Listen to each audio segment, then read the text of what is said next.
Avec vous, Richard, une partie du monde, notamment du monde pacifique, a le regard tourné vers la Nouvelle-Calédonie aujourd'hui, qui doit se prononcer sur l'accord de Bougival. Absolument. Alors vous savez, la Nouvelle-Calédonie, c'est ce territoire lointain à 18 000 km de la métropole, en plein océan Pacifique. Alors évidemment, quand on regarde la Nouvelle-Calédonie de Paris, on pense aux défis français, après ces accords de Bougival qui ont été signés récemment, qui reconnaîtraient à la Nouvelle-Calédonie un statut d'État associé. Le but, c'est d'apaiser les tensions après les grandes émeutes de mai 2024. Seulement voilà, aujourd'hui, on va connaître la position du FLNKS, le Front de Libération Nationale Kanak et socialiste. Vous vous souvenez, c'était la formation de Jean-Marie Tjibaou et Yewene, les fondateurs historiques des accords de paix qui ont été assassinés en 89. Eh bien, le FLNKS devrait dire non. Ça s'est tenu en visioconférence parce que son leader est actuellement en résidence surveillée, ou plus exactement en contrôle judiciaire en France. Mais pourquoi j'en parle? Parce que tous les pays de la région et surtout toutes les puissances de la région,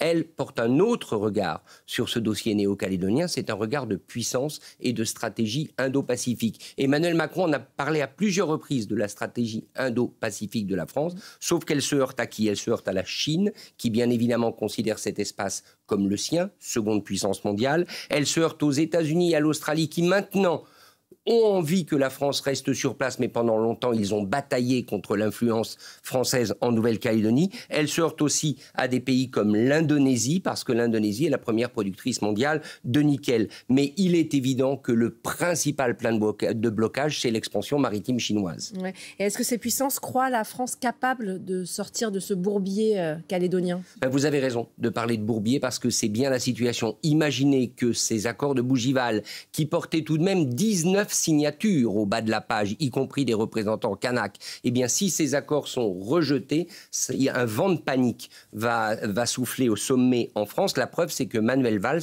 le ministre de l'Outre-mer, a déjà annoncé qu'il se rendra en Nouvelle-Calédonie la semaine prochaine. Alors, ce vent de panique, évidemment, c'est parce qu'on risque de retrouver face à face les deux communautés. La Nouvelle-Calédonie, c'est 300 000 personnes. Je me suis trompé tout à l'heure, je disais 150 000 des deux côtés. C'est en fait 180 000 blancs caldoches et 120 000 Kanak, mais c'est un affrontement dont on sait qu'il peut dégénérer, mais c'est surtout les tentatives de déstabilisation qui pourraient se préciser. La Chine, qui encore une fois voudrait plus ou moins prendre le contrôle économique de la Nouvelle-Calédonie, comme elle l'a fait avec le Vanuatu voisin, les anciennes Nouvelles Hébrides indépendantes de la France depuis 1980, mais il y a aussi l'Australie, la Nouvelle-Zélande, j'en parlais, et tous les pays d'Asie du Sud-Est qui, au fond, aimeraient se débarrasser de la France. Alors c'est un bourbier pour une autre raison, c'est parce qu'il y a eu aussi des infiltrations de puissances pas du tout présentes dans l'océan Pacifique, mais bien décidées à embêter Paris, notamment l'Azerbaïdjan. On avait découvert en mai 2024 que certains de ces agents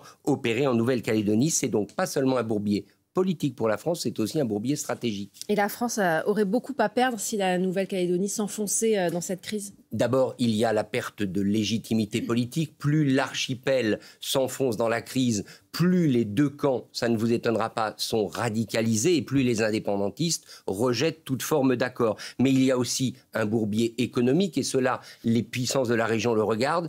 Comment tenir à 18 000 kilomètres un territoire qui est littéralement proche de la guerre civile? Je vais vous donner une idée. Le PIB, le produit intérieur brut de la Nouvelle-Calédonie, c'est 9 milliards d'euros par an. Eh bien, les destructions des émeutes de mai 2024 sont estimées à 4,5 milliards. Vous savez que la France est en situation budgétaire difficile. Même si la défense française est sanctuarisée, eh bien, ce sera compliqué de gérer une nouvelle crise en Nouvelle-Calédonie. Merci pour cet éclairage, Richard.